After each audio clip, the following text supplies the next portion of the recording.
দেন, আমার বান্দাগুলোকে বলে দেন, হাল নুনাব্বিউকুম বিল আখসারিনা আমালা, আমি কি তোমাদেরকে সবচাইতে ক্ষতিগ্রস্ত কারা আমলের বিবেচনায় তাদের পরিচয় দেব, তাদেরকে চিনিয়ে দেব?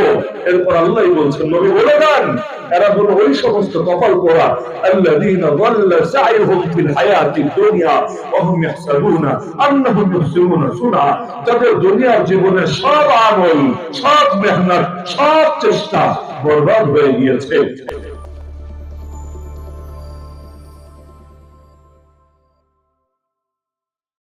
মাহফিলের শিরোনামে যেহেতু সিরাতুন নবী সাল্লাল্লাহু আলাইহি ওয়াসাল্লাম, সিরাত মানে হলো জীবনাদর্শ, আর নবী মানে হলো যিনি আল্লাহর পক্ষ থেকে বিভিন্ন গায়বী বিষয়ে অবহিত হয়ে আল্লাহর বান্দাদেরকে অবহিত করেন। তাহলে সিরাতুন নবী অর্থই দাঁড়াচ্ছে নবীর জীবনাদর্শ। তো আমরা অল্প সময়ের ভেতরেই, আমার গলা দিয়ে কথা বলতে কষ্ট হচ্ছে আর কি, গলা ভাঙা, এরপর 2.5 ঘন্টা কথা বলে এরপর আবার এখন এসে মাইক হাতে নিতে হয়েছে। তো যেহেতু গলা দিয়ে কাজ চালানো লাগে, আমাদের আর ছুটি নাই, ছুটির কোনো সুযোগও নাই, গলা দিয়ে আলোচনা চলতে থাকবে, ভাঙা হোক আর বড় হোক, যে অবস্থায় চলুক। তো অল্প সময়ের ভেতরেই নবীজি সাল্লাল্লাহু আলাইহি ওয়াসাল্লামের পূর্ণাঙ্গ জীবনাদর্শকে আমরা অতি সংক্ষিপ্ত আকারে আলোচনায় আনার চেষ্টা করবো ইনশাআল্লাহ। নবীজি সাল্লাল্লাহু আলাইহি ওয়াসাল্লামের পুরো জীবনাদর্শকে আমরা 6টা শিরোনামের ভেতরে নিয়ে আসতে পারি। জাস্ট 6টা শিরোনামের ভেতরেই তার 23 বছরের পূর্ণাঙ্গ আদর্শকে আমরা আলোচনায় নিয়ে আসতে পারি, এবং এটা যদি আমরা সমাজে কোনোভাবে বাস্তবায়ন করতে পারি, এই দেশ, এই সমাজ ইনশাআল্লাহ এক টুকরো সোনার মদিনায় পরিণত হবে ইনশাআল্লাহ। বাংলাদেশটাকে কেউ বানাতে চায় এক টুকরা দিল্লি, কেউ বানাতে চায় এক টুকরা ওয়াশিংটন, কেউ বানাতে চায় এক টুকরা তেল আবিব, কেউ বানাতে চায় এক টুকরা এরকম বিভিন্ন কাফের মুশরিকদের আদলে ভরা বিভিন্ন শহর। আর আমরা যারা আল্লাহকে ভালোবাসি, আমরা যারা নবীর প্রেমকে হৃদয়ে ধারণ করি, আমরা স্বপ্ন দেখি এই বাংলাদেশ অবশ্যই একদিন এক টুকরা সোনার মতো বরকতময় হবেই হবে ইনশাআল্লাহ। পার্থক্য হলো ওরাও চেষ্টা চালায় কিন্তু ওদের সাথে আল্লাহ নাই, আমরা চেষ্টা চালাই আমাদের সাথে আল্লাহ আছে, যার কারণে ওদের সাথে যেহেতু আল্লাহ নুসরত নাই, চূড়ান্ত ধাপে বিজয় আমাদেরই হবেই হবে ইনশাআল্লাহ। পার্থক্য হলো এখানে যে দুনিয়াতে আল্লাহ তাআলা ঈমানদারদেরকে বিজয় দেয় সরাসরি না, কিছুটা পরীক্ষার পরে। এমন একজন নবীর নাম বলতে পারবেন যে নবী পরীক্ষা না দিয়ে বিজয়ী হয়েছেন? এমন একজন নবীর নাম বলতে পারবেন যে নবী মাজলুম না হয়েই চূড়ান্ত সফলতা লাভ করেছেন? যার কারণে ইতিহাসটাই এমন, ইসলামের বৃক্ষে ফুল তখনই ফোটে ওই বৃক্ষের শিকড়ে মাজলুমের রক্ত যখন ঝরে। যার কারণে একদিন নবীর আদর্শ প্রতিটা ক্ষেত্রে ইনশাআল্লাহ জিন্দা হবেই হবে, ব্যক্তি জীবনে, পরিবারে, সমাজে, রাষ্ট্রে, প্রতিটা ক্ষেত্রে।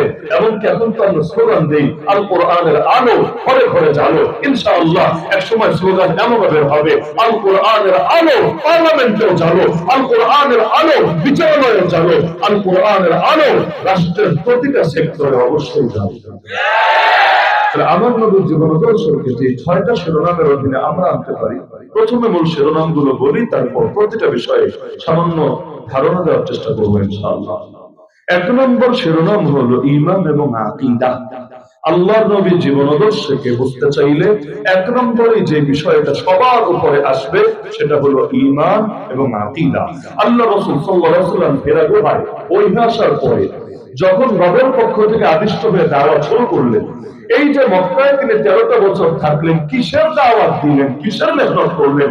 আপনি যদি একটু ইতিহাস ঘাটেন দেখবেন, রোজাকে ফরজ করা হয়েছে মদিনায়, হজকে ফরজ করা হয়েছে মদিনায়, যাকাতকে ফরজ করা হয়েছে মদিনায়, জিহাদকে ফরজ করা হয়েছে মদিনায়, খেলাফত প্রতিষ্ঠিত হয়েছে মদিনায়, মদ নিষিদ্ধ হয়েছে মদিনায়, পর্দার বিধান এসেছে মদিনায়, এমনকি 5 ওয়াক্ত নামাজ এটাও এসেছে মদিনায় যাওয়ার কিছুদিন আগে, মক্কার শেষের দিকে মেরাজের রাত্রিতে।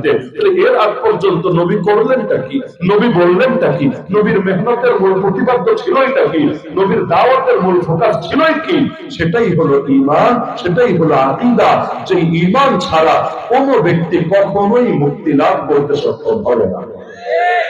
ইমান হলো সংখ্যার মতো, আমল হলো শূন্যের মতো, জিরোর মতো। যদি সংখ্যা থাকে তাহলে জিরোর বড় দাম আছে। একও যদি থাকে, নয় বাদ দেন, সর্বোচ্চটা বাদ দেন, সর্বনিম্নটাই নেন। একের সাথেও যদি একটা জিরো হয় 10 হয়ে যায়, দুইটা লাগালে 100 হয়ে যায়, তিনটা লাগালে 1000 হয়ে যায়।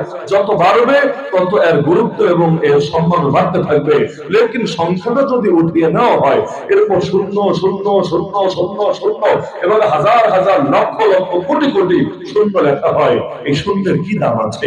এরকম বস্তা বস্তা শূন্য নিয়ে দোকানে গিয়ে যদি বলি, দোকানদার তুমি আমার দুলা ভাই লাগো, আমার এইটা এটা দিয়ে দাও, এই শূন্যের বস্তা রেখে দিবে আমারে? আরে দিবে আমারে? বলবে না রে, শূন্য দিয়ে কি হবে, শূন্যের আগে সংখ্যা লাগবে, সংখ্যা না থাকলে শূন্য বেকার হয়ে যাবে। তাহলে আমল যতই করেন, আমলের আগে ঈমান লাগবে। ঈমান সবার আগে। আমলকে শুধু আমরা করি, দিয়াদিরা করে না। আমলকে শুধু আমরা করি, ইহুদিরা করে না। আমলকে শুধু আমরা করি, খ্রিস্টানরা করে না। আমলকে শুধু আমরা করি, হিন্দুরা করে না। আমলকে শুধু আমরা করি, হিজবুত তাওহীদ করে না। আমলকে শুধু আমরা করি, শিয়া রাফেজি তারা করে না। আমল করে না কে?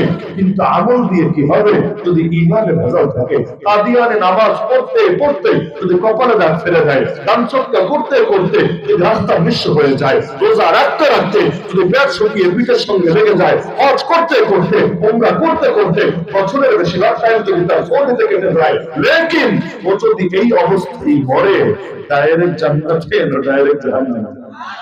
আল্লাহ সব পাপ মাফ করেন, শিরকের পাপ মাফ করেন, বাকি যত পাপ আছে তওবা না করেও যদি মরে, ভাই তওবা করে কয়জন মরতে পারে?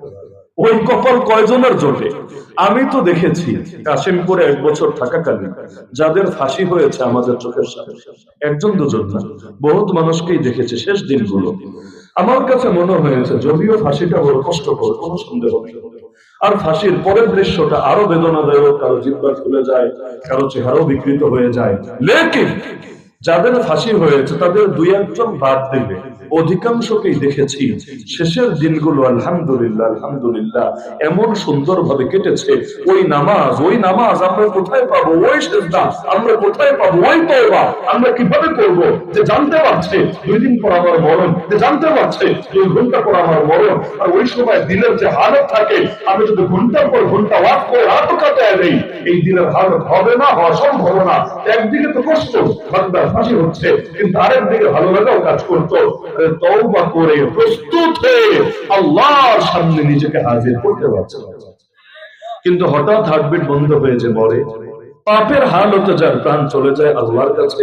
এই যে রাস্তাঘাটে গাড়ি চলে, দেখবেন কোন কোন গাড়িতে ফুল আওয়াজে গান বাজতে থাকে, কোথাও গাড়িতে বাজে না, লেকিন কানের মধ্যে একটা এয়ারবাস বা হেডফোন দিয়ে গান শুনতে থাকে। এই অবস্থায় দুর্ঘটনা হতে পারে নাকি পারে না?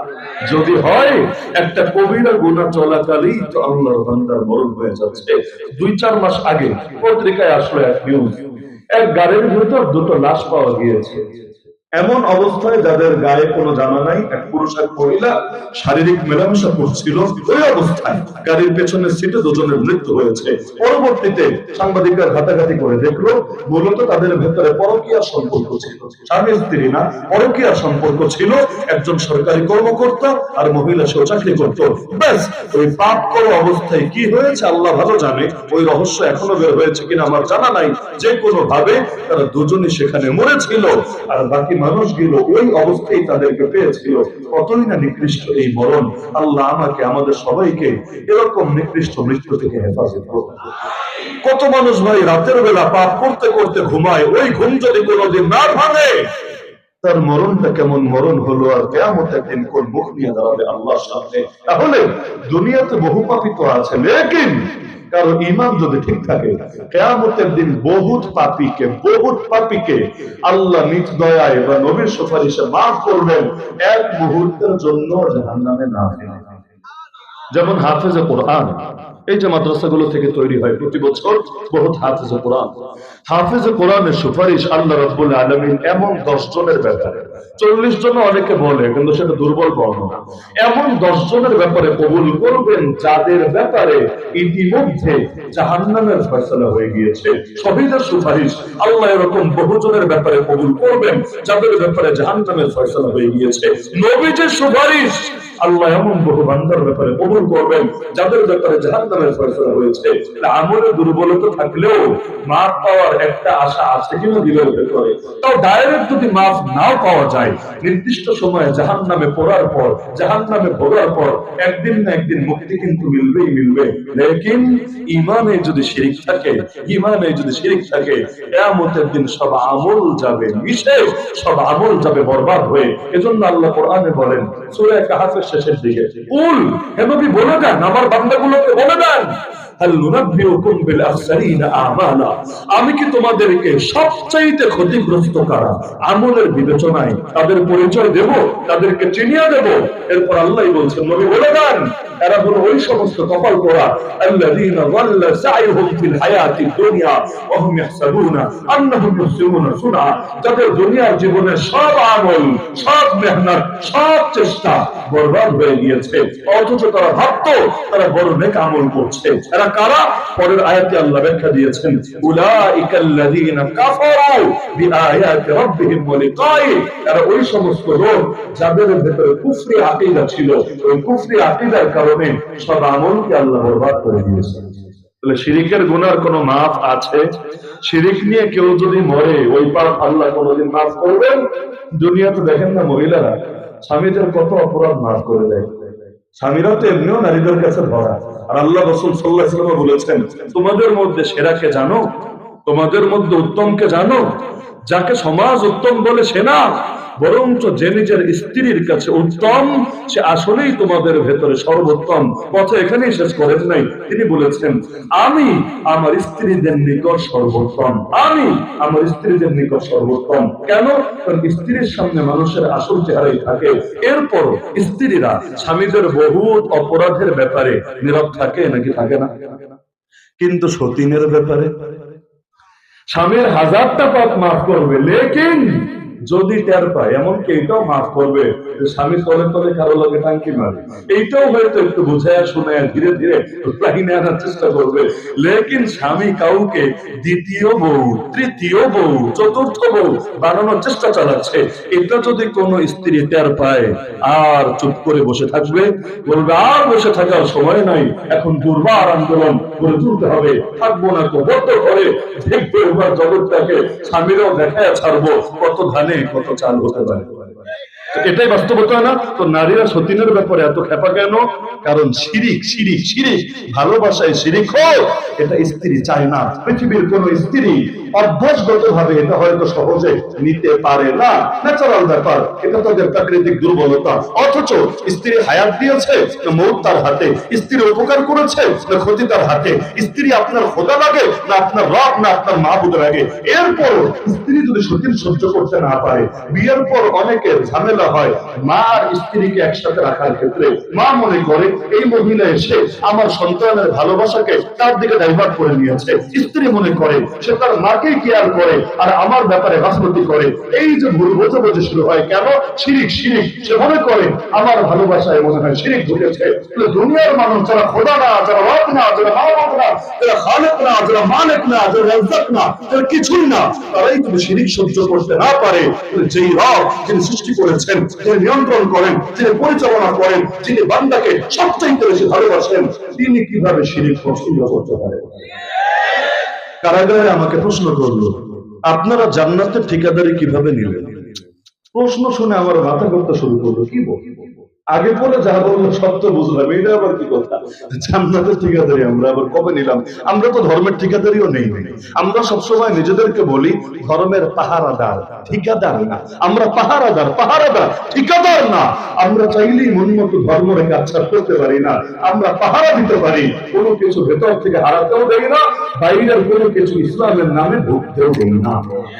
যেখানে ধর্মেরই ঠিকাদার না, জান্নাতের ঠিকাদার হলাম কিভাবে? আমি বললাম প্রশ্নটা বুঝি নেই, এখন আমাকে বুঝিয়ে বলছে।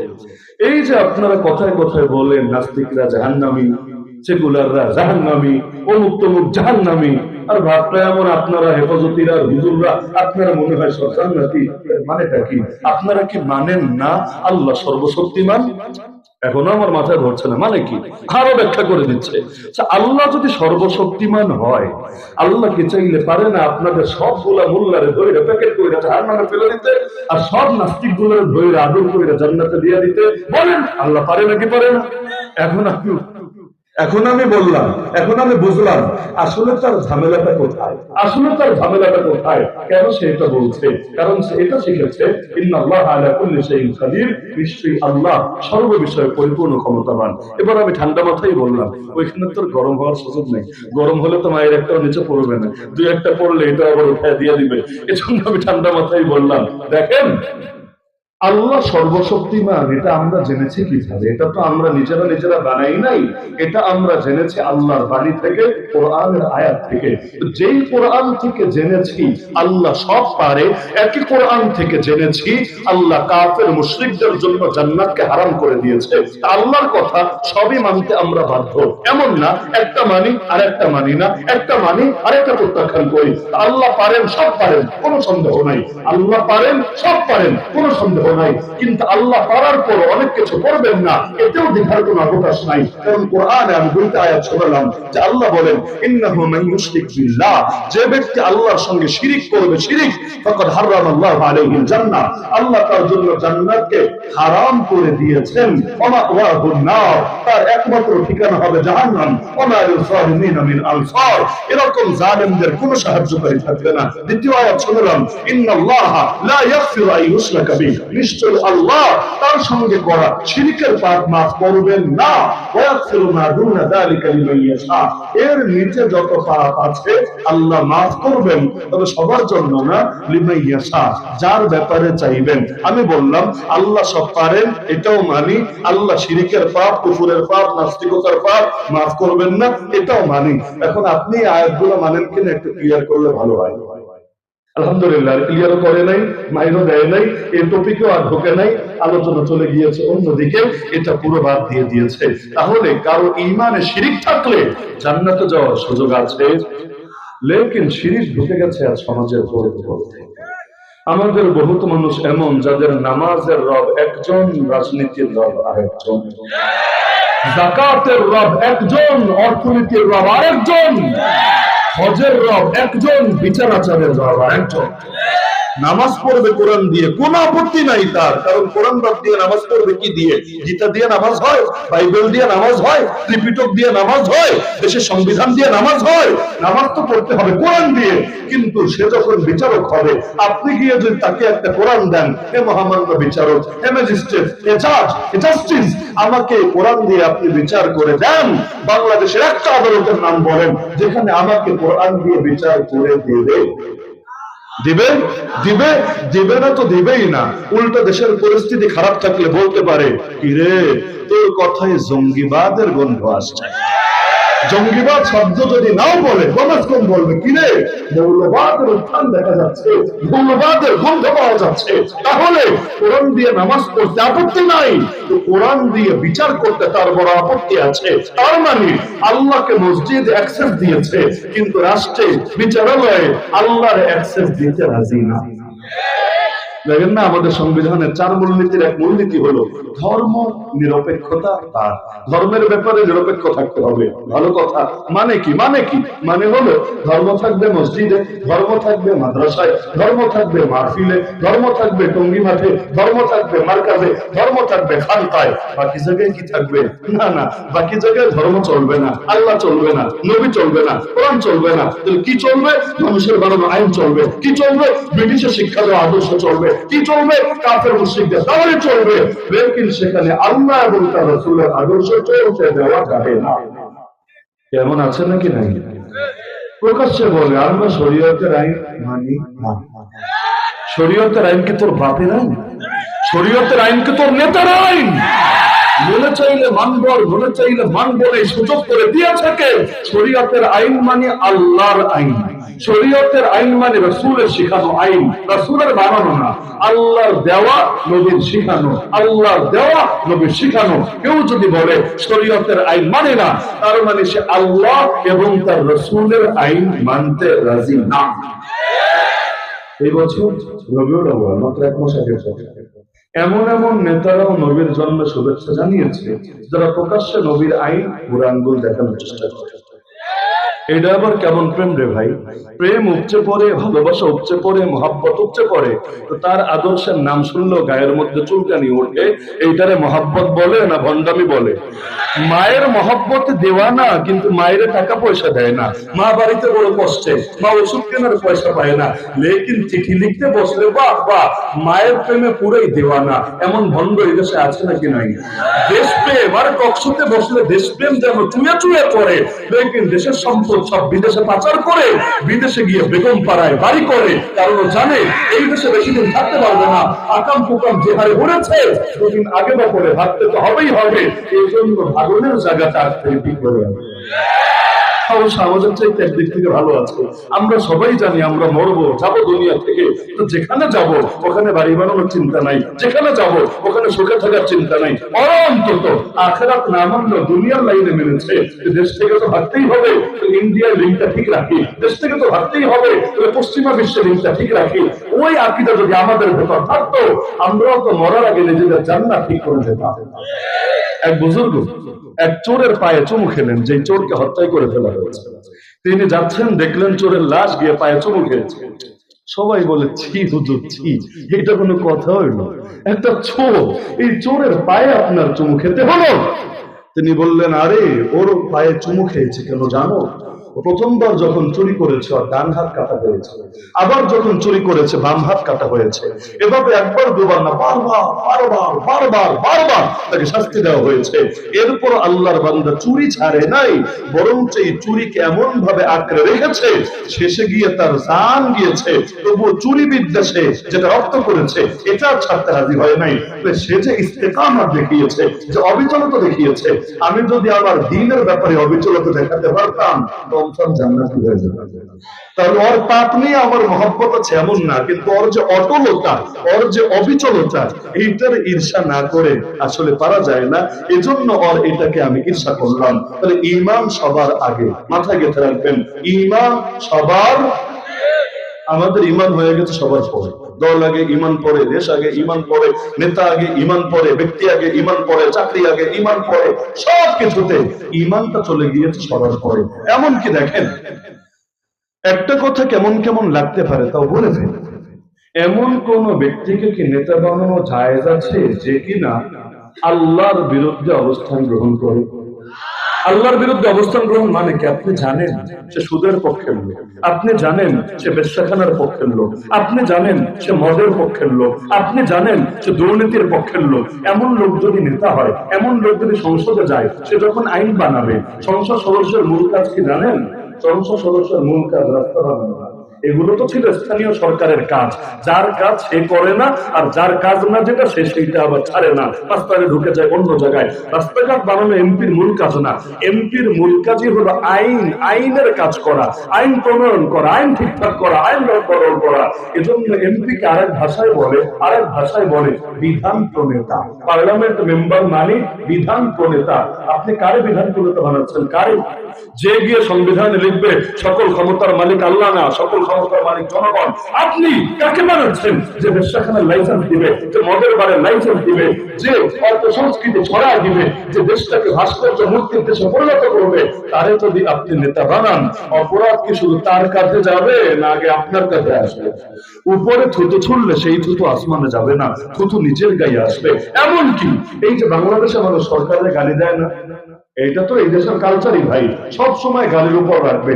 এজন্য 5 বছর পর সরকার না পাল্টালেও এই জাতির পেটের ভাত হজম হয় না। বিগত সময়ে হয় নাই, সেটা হলো ভিন্ন কারণে। ভোট দিলে ঠিকই হতো, ভোট দেওয়া লাগে নাই, তাই অটোমেটিক একদলই থাকতে পেরেছে। না হলে এই জাতের খাসলতি এমন 5 বছর পর এখন বহু তো পাল্টাতে পারে না, ওইটা নিয়ে তো ঝামেলা আছে বহু। এজন্য 5 বছর পর সরকার পাল্টাবে কেন? যে আসবে সেই খারাপ, যে আসবে তারই দিবে গালি। আসলে ঝামেলা কি জানেন? আরে নেতারে গালি দাও পরে, সরকারের গালি দাও পরে, নিজেরা গালি দাও আগে। কারণ নেতা আসমান ছুঁয়ে আসে নাই, নেতা মাটি ফাঁক হয়ে বের হয় নাই, নেতা নির্বাচিত হয়েছে তোমার আর আমারই ভোটে। এই দেশের মানুষ, এই দেশের মানুষ যে আফসোস করে আরে ভালো নেতা কম আসে কেন এই দেশে, এর কারণ জানেন? কারণ আমরাই চাই না ভালো নেতা আসুক বেশি এই দেশে। বলবেন কিভাবে বুঝলেন আমরা চাই না? কারণ জানেন সব ভালো যদি নেতা আসে বড় বড় মদের বোতল টানবে কিভাবে, জুয়ার আসর বসাবে কিভাবে, কিশোর গ্যাংয়ের রংরমা বাণিজ্য হবে কিভাবে, প্রতিটা এলাকায় এলাকায় বেশ্যাখানা প্রতিটা ব্যক্তি খুলবে কিভাবে, পুরো দেশটার অর্থনীতি সুদের উপর চলবে কিভাবে, সব জায়গায় দুর্নীতি দুঃসংবাদ এগুলো চলবে কিভাবে। এমনকি তখন তো আর শেয়ার মার্কেট কেলেঙ্কারি হবে না, তখন তো আর দেশের সম্পদ বিদেশে প্রচার করা যাবে না। সুতরাং এই জাতি চায় না ভালো মানুষ আসুক, তাহলে তাদের ভণ্ডামি আর বেশি চলবে। আচ্ছা, ইসলামী সরকারের ১ নম্বর দায়িত্বকে জানেন? জানে না তো? ১ নম্বর দায়িত্বই হলো কোরআন বলে দিয়েছে আকামুস সালাহ, নামাজ কায়েম করতে হবে। নামাজ পড়া না, নামাজ কায়েম করতে হবে। যারা নামাজ পড়বে না ওদের জন্য আইনের শাস্তি রাখতে হবে। আচ্ছা, কে কে এটা চাইবেন এমন সরকার আসুক যে ফজরের টাইমও পুলিশ পাঠায় দিবে, নামাজ না পড়লে নিয়ে কাশিমপুরে ঢুকায় রাখবে? বাঙালি চাইবে এটা? বলবে হুজুর নামাজ এমনি পড়লে পড়বো, লেকিন ওই মাইরের ভয় নিয়ে নামাজ পড়তে আমরা রাজি না। অথচ ইসলামের ফতোয়া এটা, যে ব্যক্তি নামাজটা পড়বে তাকে অবশ্যই শাস্তির আওতায় আনতে হবেই হবে। কি শাস্তি দিবে? বিভিন্ন মাযহাবের বিভিন্ন ফতোয়া আছে। সবচাইতে সহজ হানাফি মাযহাব, সবচাইতে সহজ হানাফি মাযহাব। হানাফি মাযহাবের শাস্তি হলো জেলখানায় ভরে রাখা হবে, হালকা পানিশমেন্ট তো চলবে, যতদিন তওবা না করবে, মুচলেকা না দিবে যে আমি নামাজ পড়বো ঠিকঠাক ভাবে, ততদিন মাদ্রা মাদ্রা ডাইল ভাত খাওয়ায়া সেখানেই রাখা হবে। আর হাম্বলি মাযহাব বা আহলে হাদিস সালাফিদের মাযহাবও এক্ষেত্রে বড় কঠিন। তাদের মতামত হলো ও আর মুসলমানই নাই, ও ধর্মত্যাগী হয়েছে, ওর কল্লাটা আস্তে করে ঘুরাইয়া পরে আল্লাহর কাছে পাঠিয়ে দিতে হবে। এখন আমার ধারণা এই লাইন আগামীতে যদি ইসলামী সরকারের প্রতিষ্ঠা হয় না, আমাদের আহলে হাদিস ভাইয়েরা বলবে একটা ব্যাপারে হানাফি মাযহাব ফলো করলেই চলে, যেটা বাস্তবতা আর কি। তো এখন ঈমান আকীদার ক্ষেত্রে এটাতে কোনো ছাড় দেওয়া যাবে না। তাহলে আসেন আমরা নবীর জীবন আদর্শ থেকে ১ নম্বর শিক্ষা নেই, আমরা সবাই নিজেদের ঈমান সহি করবই করব ইনশাআল্লাহ। আমি যদি বলি এখানে যারা আছেন কে কে ঈমানদার, সবাই হয়তো হাত তুলবে, কারণ আমার চোখে আমি যা দেখছি, যদিও অনেক মানুষ হয় সবার চেহারা বুঝতে পারছে না, লেকিন আমার কাছে মনে হচ্ছে এখানে কোনো বিধর্মী নাই। আছে নাকি কোন হিন্দু খ্রিস্টান বৌদ্ধ? আমার মনে হচ্ছে নাই। যারা আছে সবাই মুসলমান। লেকিন আমি যদি জিজ্ঞেস করি বলেন তো আপনার কি ঈমান আছে না গেছে, আপনি বলবেন আছে। আমি যদি বলি বুঝলেন কিভাবে? যেমন যদি জিজ্ঞেস করি সহজে বুঝেন, ওযু আছে না গেছে, কেউ বলবেন আছে, কেউ বলবেন গেছে। যদি বলি বুঝলেন কিভাবে, যারা আছে বলেছে তারা বলবো হুজুর এসার আগে করেছে। উযু করার পর আর বাথরুমেও যাই নাই, উযু করার পর আর হাওয়া বাতাসও ছাড়ি নাই, উযু করার পর আর রক্ত বের হয় নাই, উযু করার পর আর বউয়ের কাছেও যাই নাই, উযু করার পর আর ঘুমাই টুমাইও নাই, উযু করার পর বমিও করি নাই, আরো যা যা কারণ আছে আমার মধ্যে একটা পাওয়া যায় নাই। তো কষ্ট করে উযু কি ফাও করেছি? উযু আছে আলহামদুলিল্লাহ, অন্তত আরো ২-৪ ঘন্টাও থাকতে পারে ইনশাআল্লাহ আছে। যারা বলবে গেছে, আমি যদি বলি বুঝলেন কিভাবে, হুজুর উযু তো করেছিলাম ঠিকঠাকই, লেকিন এইটা ঘটে গেছে, ওইটা ঘটে গেছে, ওইটা ঘটে গেছে। এখন যদি বলি ঈমান আছে না গেছে, আপনি আমাকে নিশ্চিত করবেন কিভাবে বলেন? নিশ্চিত করতে চাইলে আপনার এই জ্ঞানটা আগে লাগবে। কোন কাজ করলে, কোন কথা বললে, কোন বিশ্বাস রাখলে ঈমান নষ্ট হয়, সেটা আগে আপনাকে শিখতে হবেই হবে। ওযু ভাঙার কারণ তো জানেন, ঈমান ভাঙার কারণ কয়জন জানে? কয়জন জানে না বলেই নিজের অজান্তেই আজকে বহুত মানুষ বেঈমান হয়ে যাচ্ছে। বাচ্চা মারা গিয়েছে, নারী কাঁদতে কাঁদতে বলে আল্লাহ আর কাউরে পাইলা না, আমার কোলডারি খালি করতে হইল। বলে না? আরে ভাই বলে না? তার মানে কি আল্লাহ ভুল করে ফেলেছে? তার মানে কি আল্লাহ বেটির উপর অত্যাচার করে ফেলেছে? যদিও সেই কথাটা আবেগের তাড়নায় বলছে, লেকিন সেন্স যদি ঠিক থাকে এই এক বাক্যই যথেষ্ট সে বেঈমানের খাতায় নাম ওঠানোর জন্য। এই বাক্য বললে সন্তান ফিরে আসবে না, একদিকে হারালো সন্তান আর একদিকে হারালো ঈমান। অথচ নবী বলেছেন যদি খালি সবর করত, যদি খালি সবর করত, আল্লাহ ঠিক জান্নাতের মাঝখানে তার জন্য একটা বিশাল প্রাসাদ বানায় দিত। কেন বানাতো? আল্লাহ ফেরেশতাদেরকে বলে দিত, শোনো বিপদে বান্দা আমাকে ভোলে নাই, এখনো আমাকে ডাকছে, ইন্না লিল্লাহি ওয়া ইন্না ইলাইহি রাজিউন। বান্দার বিপদেও আমি তাকে ভুলবো না, সে যেহেতু বিপদেও আমাকে স্মরণ করেছে। তোমরা জান্নাতের এই ঘরের নাম রেখে দাও বাইতুল হামদ, প্রশংসার ঘর। বান্দা বিপদেও আমার প্রশংসা করে এই ঘরের মালিক হয়ে গিয়েছে। ফায়দা আছে নাকি নাই? এই যে এখন গানও বানিয়েছি ঢাকা শহরে 3 জায়গায় দেয়ালে আমি লেখা দেখেছি, 3 জায়গায় দেয়ালে লেখা দিয়েছি, পরে এক জায়গায় বয়ান করলাম, লাস্টে আমার কয়েকজন বললো হুজুর এটা শুধু দেয়াল লিখন না, এটা গানও হয়ে গিয়েছে। কি গান? বিগত জুলাই আন্দোলনের পরে এই বাক্যটা আমার নজরে এসেছে, সেটা হলো নিজেদের ব্যাপারে বলছে মোরা বিধাতার মতো নির্ভয়। মোরা, মোরা মানে কারা? আমরা। বিধাতা মানে কে?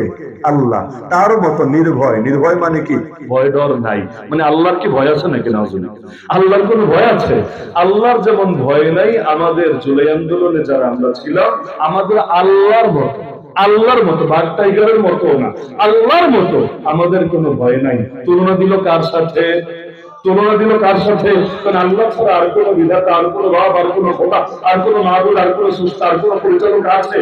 নাই। যেহেতু নাই, আল্লাহর সঙ্গে কেউ যদি তুলনা দেয় সঙ্গে সঙ্গে বেঈমান হয়ে যাবে। আরে নবীও তো আল্লাহর মতো না, নবীও তো আল্লাহর মতো না।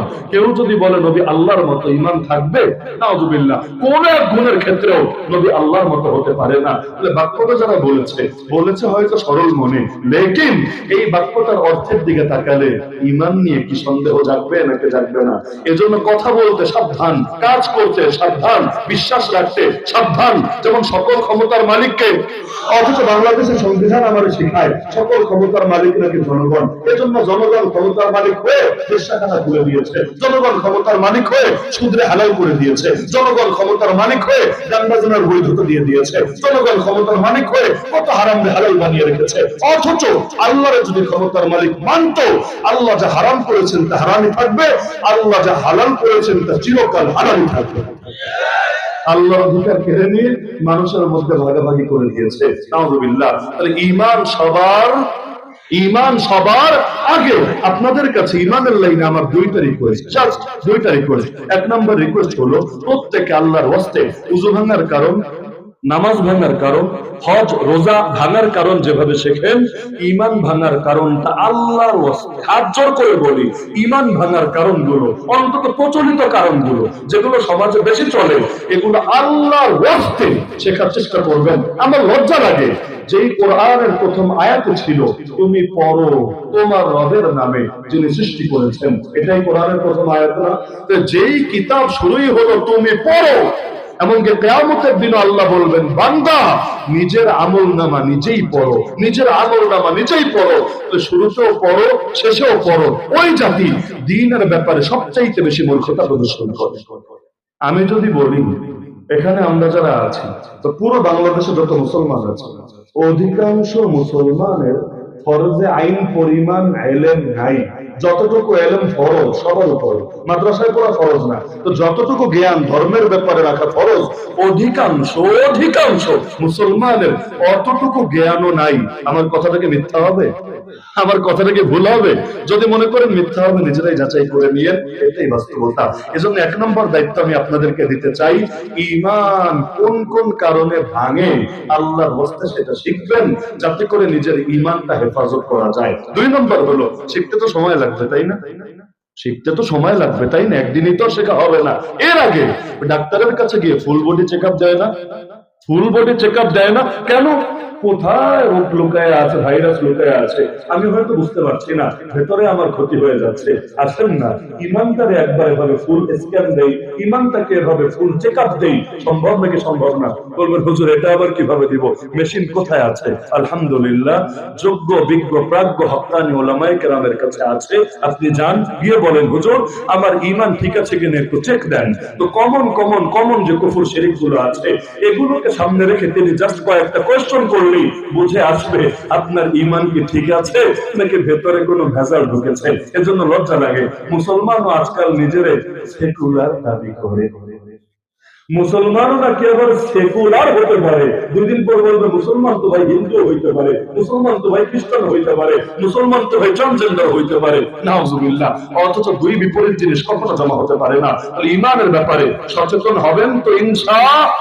আরে আমল রাখেন, এত আমলের ওয়াজ দিয়ে কি হবে যদি ঈমানে না থাকে ভেতরে? এজন্য ঈমান ঈমান ঈমান আমার নবীর জীবনাদর্শের সবচেয়ে গুরুত্বপূর্ণ বিধানের নাম কি? ঈমান। দুই নম্বর ইবাদত। ঈমানের পর সবচেয়ে গুরুত্বপূর্ণ জিনিসের নাম, আপনার ক্লান্ত হচ্ছেন? ক্ষুধা লেগে গেছে বেশি? যারা যারা বেশি ক্লান্ত তাদেরকে একটু সাইড দিয়ে দিতে পারেন, সমস্যা নাই, কারণ জোর করে কথা শোনানোর কোনো বাধ্যবাধকতা ইসলামে নাই। আর আমরা তো গল্প গুজব করছি না, আমি এটা পছন্দ করি না। আমি কিন্তু সময় নষ্ট করাকে ভালোবাসি না। সামনে এই যে এতক্ষণ কথা বলছি, কয় গ্লাস পানি খাইলাম, কয় কাপ চা খাইলাম, এমনকি কয়বার আপনাদের থামায়া বলেন লা ইলাহা, ওই ফাঁকে 2 মিনিট টাইম নিয়ে একটু যা যা করার করলাম, কয়বার? এমনকি আমি যদি কথা বলে থাকি 20 মিনিট, আলোচনা হয়েছে 40 মিনিট। আলোচনা যদি করি 20 মিনিট, হয়ে গেছে 40 মিনিটের। কিভাবে? আমাকে অনেকে বলে, হুজুর ইউটিউবে আপনার বয়ানের স্পিড কমায় আর কষ্ট এমন স্পিড থাকে, স্পিড কমায় আর শুনি, তাহলে আস্তে আস্তে আস্তে মাথায় ভালো মতো ঢোকে, আলহামদুলিল্লাহ। এখন যাই হোক, আমি আপনাদের সময় নষ্ট করতে চাই না, মূল্যবান। আমি মনে করি প্রতিটা কথা থেকেই যদি একটা শিক্ষা থাকে, ওই কথাটা সার্থক, আলহামদুলিল্লাহ। গল্প শোনাইছি এখনো একটাও, শুনিয়েছি এখনো, গল্পের কোনো প্রয়োজন নাই। তারপরও যদি কারো মনে হয় আরে হুজুর কি করে, আসমানের উপরের কেচ্ছা, মাটির নিচের কেচ্ছা, বাপ মায়ের ওয়াজ কইরা চোখের পানি আনা, হুজুর দেখি কিছুই করছে না, থাক এই হুজুরটা বেশি ভালো না। কারো যদি এমন মনে হয়, আপনি বাসায় গিয়া বাপ মায়ের ওয়াজ ইউটিউবে ছাইলে ইচ্ছা মতো কান্দেন না, কান্দে কান্দে বিছানা ভাসায় দেন না, কোনো সমস্যা নাই। লেকিন কিছু বান্দা যদি আমার নবীর জীবন আদর্শের মৌলিক সবকটা পাওয়া যায়, আলহামদুলিল্লাহ। লস আছে আমাদের। যতক্ষণ বসে থাকবেন, নবীর হাদিসে আছে রাতের বেলা কিছু সময় এলেম শেখা এবং শেখানো সারা রাত জেগে জেগে ইবাদত করার চাইতে বেশি উত্তম। তো নবীর এই হাদিস সামনে রেখে বলতে পারি, তাহাজ্জুদ পড়লে যে সওয়াব পাবেন, ইলমের মজলিসে বসে ইলমের চর্চা হলে এর চাইতেও বেশি সওয়াব আল্লাহ আমাদের আমলনামায় লিখে দিবেন ইনশাআল্লাহ। ইলম আগে না আমল আগে? ইলম না থাকলে আমল হবে কিভাবে? হজের ইলম না শিখে সৌদি আরব গিয়ে বসা পারবেন? আগে শিখতে হয়, পরে মানতে হয়। তাহলে আমরা বসেছি মানতে না শিখতে? আল্লাহ আমাদেরকে শেখার তৌফিক দান করুন। তাহলে নবীর জীবন আদর্শের 1 নম্বর সাবজেক্ট কি? ঈমান এবং আকীদা। মনে থাকবে ইনশাআল্লাহ।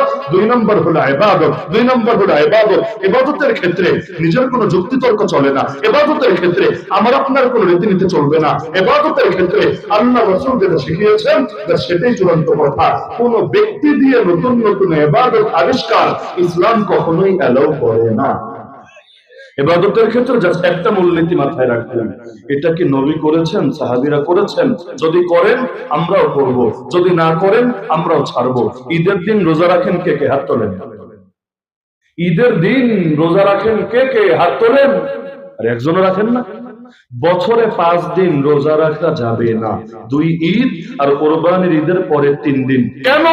এই 5 দিন রোজা ছাড়ার শিক্ষা দিয়েছেন নবী। আমি যদি 1 লাইন বেশি বুঝি, তাহলে আমার নাম উঠবে বেদাতীদের খাতায়।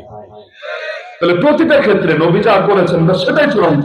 এবারে একটু কষ্ট দেই, বহুত এলাকায় আছে, এখানে আছে কিনা আমি জানি না, জানাজার নামাজটা শেষ, আসসালামু আলাইকুম ওয়া রাহমাতুল্লাহ, আসসালামু আলাইকুম, হুজুর দোয়া করেন, বলে নাকি বলে না? হুজুর দোয়া করেন।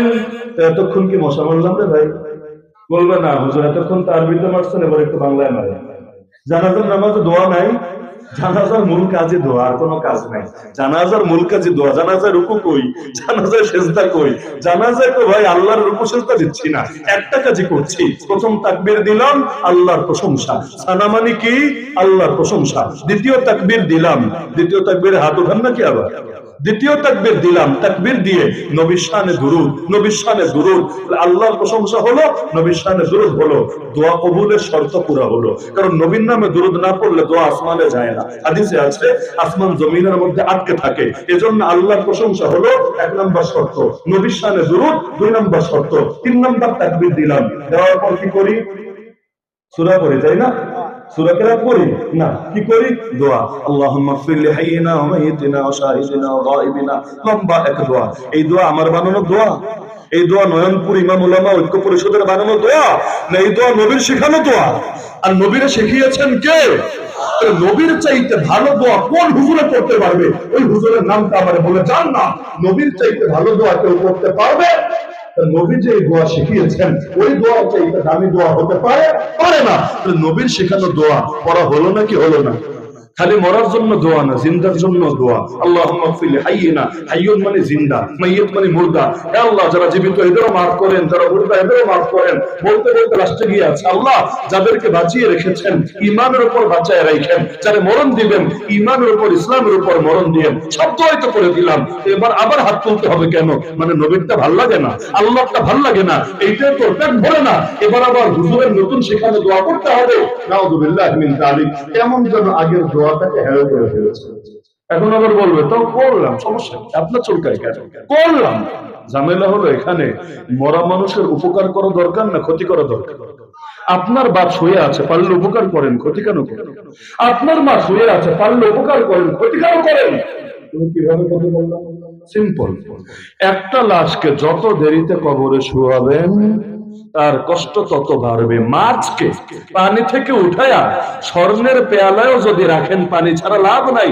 এটা মাছের প্রতি প্রীতি হবে না, বরং মাছের প্রতি দুশ্মনী হবে, মাছকে কষ্ট দেওয়া হবে। একইভাবে মরা মানুষ যতক্ষণ তাকে মাটির ভেতর না শোয়াবেন, 1 মিনিট দেরি করলে 1 মিনিটও তার অতিরিক্ত কষ্ট হবে। এজন্য জানাজার পরে লাশ দেখাবেনও না। দেখে দেখে আগে, দেখে দেখে আগে, আগে দেখো। আর সারা জীবন তো দেখেছই, লেকিন জানাজাটা শেষ যত দ্রুত পারবেন নিয়ে মাটির ভেতরে শোয়া দিবেন, এতেই তার উপকার, এতেই তার কল্যাণ। আর যদি বদবক্ত হন তাহলে মায়ের কষ্ট দেন, বাপরে কষ্ট দেন। আপনি তো ভাববেন দোয়া করে উড়ে ফেলবো, অথচ আসলে যদি কল্যাণ চাইতেন, নবীর আমল করতেন, আগের কবরে রাখেন, এরপর কত দোয়া করতে মনে চায় ইচ্ছা মতো করেন, কোনো সমস্যা নেই, কোনো সমস্যা নাই। 1 ঘন্টা, 2 ঘন্টা, 5 ঘন্টা, 10 ঘন্টা, এমনকি দোয়ার ভান্ডার ফুরায় গেলে প্রয়োজন ইউটিউব চাইলে আমিন আমিন শুরু করেন, কোনো সমস্যা নাই। লেকিন লাশটারে কষ্ট দিয়েন না, কষ্ট দিয়েন না। তাহলে জানাজার পরে দোয়া করতে চাইলে কখন করবেন? লাশ কবরে রাখার আগে না পরে। এটাই ইবাদত। ইবাদতের ক্ষেত্রে নিজস্ব মূলনীতি চলবে না। আযান দিয়ে যদি উদাহরণ দেই, উদাহরণ আলহামদুলিল্লাহ ভান্ডারে যে কয়টা আছে দিলে রাত শেষ করা যাবে আজকে। আযান দিয়ে দেই, আযানের জবাব দেন নাকি দেন না? দেন না? দেন না? আযানের জবাব মৌখিক জবাব। আযানের আসল জবাব হলো মসজিদে আসা, এটা হলো বড় জবাব। আর মৌখিক একটা জবাব, নবী বলেছেন মুয়াজ্জিন যা বলে তোমরাও তা তা বলবা। মুয়াজ্জিন বলে আল্লাহু আকবার, আপনারা কি বলেন? মুয়াজ্জিন বলে আশহাদু আল্লা ইলাহা ইল্লাল্লাহ, আপনারাও কি বলেন? মাশাআল্লাহ। মুয়াজ্জিন বলে আশহাদু আন্না মুহাম্মাদার রাসূলুল্লাহ, আপনারাও কি বলেন? হ্যাঁ, এখানে পেছ, এখানে পেছ। কিছু লোক দেখবেন আশহাদু আন্না মুহাম্মাদার রাসূলুল্লাহ বলেন, বলবে সাল্লাল্লাহু আলাইহি সাল্লাম আছে নাকি নাই? দেখেন নাই আপনারা? আশহাদু আন্না মুহাম্মাদার রাসূলুল্লাহ বলবে না, সাল্লাল্লাহু আলাইহি সাল্লাম বলবে, মানে দুরূদ পড়বে, পরে আঙ্গুলে ফু দিয়ে চোখে লাগাবে। কেউ আছে চোখে লাগায় না, লেকিন সাল্লাল্লাহু আলাইহি সাল্লাম বলে। নবী বলেছেন কি বলতে? মুয়াজ্জিন যা বলে তা বলবা, মুয়াজ্জিন যা বলে তা বলবা। আল্লাহর বান্দা কি করছে? ওইটা না বলে অন্য একটা অংশ বলছে। এখন বলতে পারেন হাইয়া আলাস সালাহ, হাইয়া আলাল ফালাহর জবাবে তো মুয়াজ্জিন যা বলে তা বলি না। ওইটা আবার নবী শিখিয়ে দিয়েছেন। কেন? হাইয়া আলাস সালাহ মানে কি জানেন? হাইয়া আলাস সালাহ মানে নামাজে আয়, নামাজে আসো। হাইয়া আলাল ফালাহ মানে সফলতার দিকে, কল্যাণের দিকে আসো। তাহলে মুয়াজ্জিন মসজিদ থেকে ডাক দিচ্ছে, ওই বেটা কই রে তুই? দোকানে কেন? আয় মসজিদে। এই কই তুই? খেতে কেন? আয় মসজিদে। এই তুই ক্যাশে কেন? আয় মসজিদে। এখন আপনি যদি ওইটাই বলেন, অর্থ কি হবে? আপনি আবার বলেন হাইয়া আলাস সালাহ, না রে বেটা মুয়াজ্জিন তুই আয় মসজিদ থেকে আমার কাছে। বিষয়টা এমন হবে না? আগে আরো চলাফেরা নামাজের দিকে আসো, সে তো নামাজে এসেছে, মসজিদে এসেছে, এজন্য আপনাকেও ডাকছে। এখন আপনি যদি ঘর থেকে তারে আবার ডাক দেন, বিষয়টা হাস্যকর হবে না? এজন্য আমরা আর এখানে এটা বলি না। আমরা কি বলি? লা হাওলা, মাশাআল্লাহ, নবী শেখানো কথা, লা হাওলা ওয়ালা কুওয়াতা ইল্লা বিল্লাহ। অর্থ কি? আল্লাহ ডাক তো এসেছে, তোমার তৌফিক ছাড়া না গুনাহ ছাড়ার ক্ষমতা আছে, না নেক আমল করার শক্তি আছে। লা হাওলা মানে কোনো গুনাহ ছাড়ার কোনো ক্ষমতা নাই, ওয়ালা কুওয়াতা মানে কোনো নেক আমল করার কোনো শক্তি নাই, ইল্লা বিল্লাহ, তার তৌফিক ছাড়া। আল্লাহ সাহায্য চাইলাম, আল্লাহর তৌফিক চাইলাম, আলহামদুলিল্লাহ। তো নবী এখানে বলেছেন এটা বলতে, লেকিন আশহাদু আন্না মুহাম্মাদুর রাসূলুল্লাহ, ওখানে যদি ওইটা আমি না বলি আমার কালেমা তো অপূর্ণ থাকবে। কারণ আল্লাহর ঘোষণা দিলাম আশহাদু আল্লা ইলাহা ইল্লাল্লাহ, কালেমা পুরা হলো না আদা হলো? কালেমায় শুধু আল্লাহ আছে না নবীও আছে? কালেমায় আল্লাহ আছে না নবীও আছে?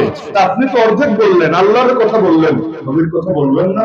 না বললে কালেমা তো ভাই পুরো হবে না। এজন্য আশহাদু আল্লা ইলাহা ইল্লাল্লাহ অর্ধেক হলো, আশহাদু আন্না মুহাম্মাদুর রাসূলুল্লাহ পুরো হলো। এখন বলবেন তাহলে দুরূদটা পড়বো না? না, এখানে আলাদা করে দুরূদ পড়া লাগবে না। কেন? আত্তাহিয়াতু পড়েন না আপনারা? আত্তাহিয়াতুর মধ্যে নাই আশহাদু আল্লা ইলাহা ইল্লাল্লাহ ওয়া আশহাদু আন্না মুহাম্মাদান সাল্লাল্লাহু আলাইহি ওয়াসাল্লাম বলেন না কেন? ইমাম সাহেব যখন কোরআন পড়ে মা কানা মুহাম্মাদুন আবা আহাদিন মিন রিজালিকুম, নবীর নাম নিল মুহাম্মদ, পিছনে বলছে মুসল্লির কাতারে চিল্লান মাইরা ওঠেন না কেন সাল্লাল্লাহু আলাইহি ওয়াসাল্লাম? বলবেন আরে না, এখানে নবী শিখায় নাই। যেখানে শিখায় নাই এক লাইন বেশি বোঝার দরকার নাই। আজানের জবাবেও নবী এটা শিখান নাই। নবী যা শিখান নাই এক লাইন বেশি বোঝার দরকার নাই। নবীর চাইতে বেশি বুঝা কই যাবেন রে ভাই? নবী তো সর্বোচ্চ মাকামে গিয়েছেন, তার চাইতে বেশি বুঝা কই যাবেন? কই যাবেন আপনি? এর উপরে আর কিছু নাই। তো বিল্ডিং 100 তলা, আরো যেতে চাচ্ছেন 110 তলায়, কিভাবে যাবেন? বেশি উপরে লাফ মারলে হাড্ডি গুড্ডি ভেঙে, হাত পা ভেঙে বিছানায় পড়ে থাকার আশঙ্কা আছে। এজন্য ইবাদতের ক্ষেত্রে মূলনীতি হলো নবী এবং সাহাবীরা যা করেছেন তা করব, তারা যা ছেড়েছেন আমরাও ছাড়বো ইনশাআল্লাহ। নবীর জীবনাদর্শ কয়টা হলো? 2টা। বাকি রইল কয়টা? 4টা। অতি সংক্ষেপে বলি, ভয় পায় না। হুজুর 2টাই জেহারে টাইম খাইছেন, 4টা বলতে বলতে তো ফজরে আযান দেওয়া হয়। এমনকি মজার বিষয় বলি, যদি ফজরে আযান পর্যন্ত আসলে ওয়াজ করেন, আমার পকেটের কি লাভ আছে? না, কর্তৃপক্ষরে জিজ্ঞেস করেন যে হুজুর আপনি 1 ঘন্টা করলে এই লাভ, 2 ঘন্টা করলে এই লাভ, 10 ঘন্টা করলে এই লাভ, জিজ্ঞেস করেন এমন কোনো ব্যাপার আছে? যদি না থাকে, গলা ভাঙ্গানিও কথা লম্বা করছি আমার ফায়দার জন্য না আপনাদের ফায়দার জন্য? যাক, এতটুকু বুঝতে গেল আলহামদুলিল্লাহ। কিয়ামতের দিন অন্তত বলতে পারবেন আল্লাহ এই পাপীটারে মাফ করে দাও, আমাদের ফায়দার জন্য গলা ভাঙ্গা নিয়েও কিছু কষ্ট করেছে আলহামদুলিল্লাহ, আপনারাই আমাদের পুঁজি হবেন আখিরাতে ইনশাআল্লাহ। এই আশা নিয়ে বয়ান করি, আশা নিয়ে বয়ান করি, আপনারাই আমাদের পুঁজি হবেন ইনশাআল্লাহ। তাহলে গেল কয়টা?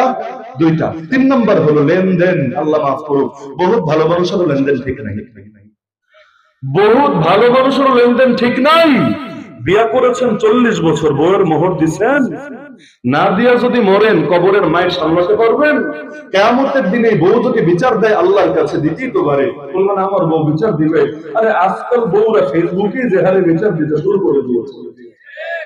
ফেসবুকে এখন আদালত, মিডিয়ায় এখন উকিল, জনগণই এখন বিচারক, আর একটু নেকামি আর কান্নাকাটি এইটাই এখন আসল বুঝছো।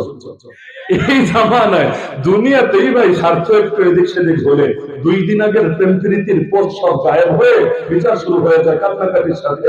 হাসরের ময়দানে চিন্তায় পড়লে ওই দিন আল্লাহর কাছে বিচার দিবে না কি গ্যারান্টি আছে? মনে করেন বউ সবই ঠিকঠাক আলহামদুলিল্লাহ, খালি 10টা আমলের জন্য ধরা।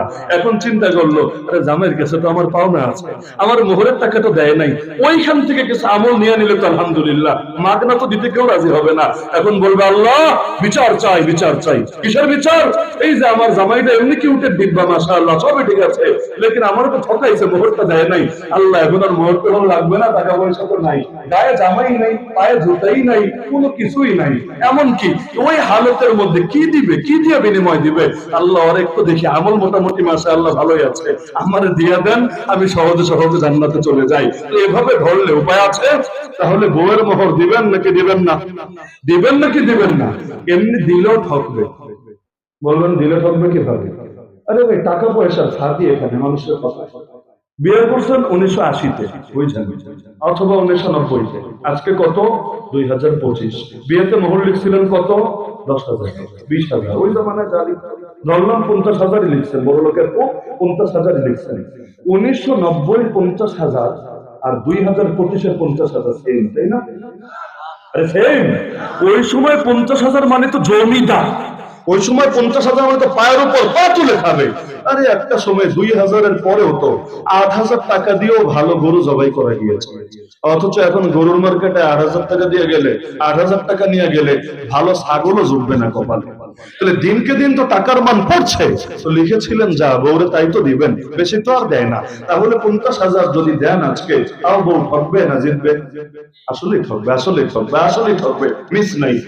স্বর্ণের হিসাবে গেলে যদি স্বর্ণ দেয় ওইখানে ঠিক আছে, যদি জমি দেয় ওইটা ঠিক আছে, লেকিন কাগজের মুদ্রাই একটা বড় জটিল জিনিস, বড় ভাব। এখানে 2 দিন গেলেই মানুষ ঠকতে থাকে, কখনো কখনো যেতে, লেকিন বেশিরভাগই ঠকে। এমনি তো নারীরা আছে ঠকার উপর, আর ঠকাবেন কোন দুঃখে? নিয়ত করেন মরার আগেই মোহর দিয়ে দেবো ইনশাআল্লাহ, মরার আগে মোহর দিব ইনশাআল্লাহ। কবে মরবো জানি না, এজন্য আগে আগে মোহরটা ক্লিয়ার করে ফেলি ইনশাআল্লাহ। আর আপনি না করলে বাচ্চাদের জন্য জরুরি, আপনার কবরে রেখে আপনার ঋণগুলো সবার আগে পরিশোধ করবে। ওই ঋণের মধ্যে নারীর মোহরও আছে। যদি না করে, বাচ্চাদের তো মাসালা শেখানি না, এমন যুগে এসেছি দেশের সবচাইতে সুদর্শন পুরুষ যারা, এরাও নাকি নিজের বাপের জানাজাটাও ঠিকভাবে করতে পারে। এমন মূর্খতার যুগে আপনার সম্পদ আপনার সন্তানরা ঠিকভাবে ভাগ করে সবার হক বুঝাই দিবে, ওই আশা করি কেমনে? এজন্য জিন্দা থাকতে হক বুঝাই দেন। নারীদের হক, অনেকে বোনের সম্পদ দেন নাই বা করেছে, সব দখলে রেখেছেন, বুঝাই দেন। এমনকি যারা লেনদেন করেন ফ্লেক্সি লোডে, এখন তো সব অফার মাশাআল্লাহ, 99 টাকা, 49 টাকা, 29 টাকা, ভেজাইল্লা একটা অঙ্ক, 9 টাকা আলাদা দেওয়া তো বিশাল প্যারা। দেয় কিভাবে? আস্ততাই দেয়। দোকানদার কি করে? মাশাআল্লাহ পুরোটাই রেখে দেয়। 1 টাকা চাইতে তো শরম লাগে, লাগে না? লাগে না? দোকানদারের জন্য ফরজ হলো সে 1 টাকা অথবা 1 টাকা সমমূল্যের ভিন্ন কিছু অফার করবে। না নিলে এটা কাস্টমারের ব্যাপার, সে না নিতে পারে, সে বললো যাও তোমার জন্য হাদিয়া দিয়ে দিলাম। লেকিন অফার যদি না করে, আর যদি কাস্টমার চক্ষু লজ্জার কারণে, ভেতরে দাবি আছে, চক্ষু লজ্জার কারণে সে ফিরে যায়, কিয়ামতের দিনে 1 টাকার জন্য তোমার আল্লাহর কাছে লড়াই করতে হবে। পুলিশ বাবাজি যারা আছেন, রাস্তায় গাড়ি টাড়ি থামালে মাঝে মাঝে পকেটে হাদিয়া দিয়া, এমন পুলিশও আছে মাশাআল্লাহ, অনুমতি নেওয়া নাই, দাবি টাবি নাই তো, বলে না দাবি টাবি নাই তো, মানুষ চিন্তা করে বেটা আগে মামলা থেকে বাঁচি, বাকিটা পরে আলাপ হবে।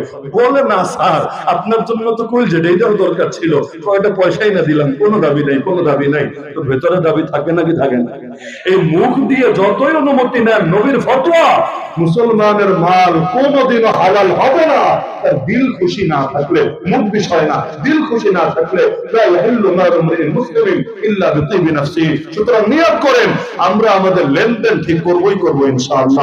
যাদের সম্পদ নষ্ট করেছেন সব ফিরায় দেন, সব ফিরায় দেন। ওই বান্দাদের কাছে না ফিরায় দিলে, তারা মাফ না করলে আল্লাহ আপনারে মাফ করবে না। কিয়ামতের দিন আমল দিয়ে দিয়ে এটার বোঝাপড়া করতে হবে। যদি বলেন হুজুর আর তো অস্তিত্বই নাই, কবে কারে ঠকাইছিলাম এখন তো বুঝতেও পারবো না, তার জন্য করণীয় হলো আপনি ওইটা আল্লাহর রাস্তায় দান করে দেন, তার নিয়ত, নিজের নিয়তে না, তার নিয়তে দান করে দেন। আশা করেন এই ওসিলায় কিয়ামতের দিন আল্লাহ তারে খুশি করে দিতে পারে। লেকিন কোনটাই যদি না করেন ধরা খেতে হবে। তাহলে আদর্শ কয়টা পেলাম? কয়টা পেলাম? বিশেষ করে নবী ব্যবসায়ীদেরকে একটা পরামর্শ দিয়েছেন। এখানে অনেক ব্যবসায়ী থাকতে পারে, নবী পরামর্শ দিয়েছেন, শোনো উম্মত, ব্যবসার ভেতরে অনেক মিথ্যা এবং অনেক ধোঁকা, ওয়াদা খেলাফে ঢুকেই যায়। সুতরাং তোমরা ব্যবসায়ীরা বেশি বেশি সদকা দিবা, আশুবুহু বিসসাদাকা, নবীর কথা। এজন্য আমি ব্যবসায়ীদেরকে বলে দিচ্ছি আপনারা বেশি বেশি সদকা দিবেন। নারীদেরকে বলে দিচ্ছি আপনারা বেশি বেশি সদকা দিবেন। কারণ নবী সাল্লাল্লাহু আলাইহি ওয়াসাল্লাম বলেছেন, আমি জাহান্নামে গিয়ে দেখেছি জাহান্নামের অধিকাংশই হলো নারী। এই ফতোয়া শুনলে হয়তো শ্রীমান আসেন খেপা যাবে, বলবে আসলেই আগে বলেছি না এই হুজুররা নারী বিদ্বেষী, দেখ দেখ হুজুররা বলে আমরা নাকি জাহান্নামে বেশি। আরে অর্ধেক শুইনা লাফানোর কিছু নাই, নারীরা জাহান্নামে বেশি, নারীরা জান্নাতেও বেশি। বলবেন এটা কেমনে সম্ভব, দুই জায়গায় বেশি? আরে ভাই নারী তো সংখ্যাই বেশি। বাংলাদেশে পুরুষ বেশি না নারী বেশি? দুনিয়ায় পুরুষ বেশি না নারী বেশি? নারীরা সংখ্যাই বেশি, সংখ্যাই বেশি। বলবেন জান্নাতে নারী বেশি, বুঝবো কিভাবে? জাহান্নামে নারী বেশি, নবী তো বলে গিয়েছেন।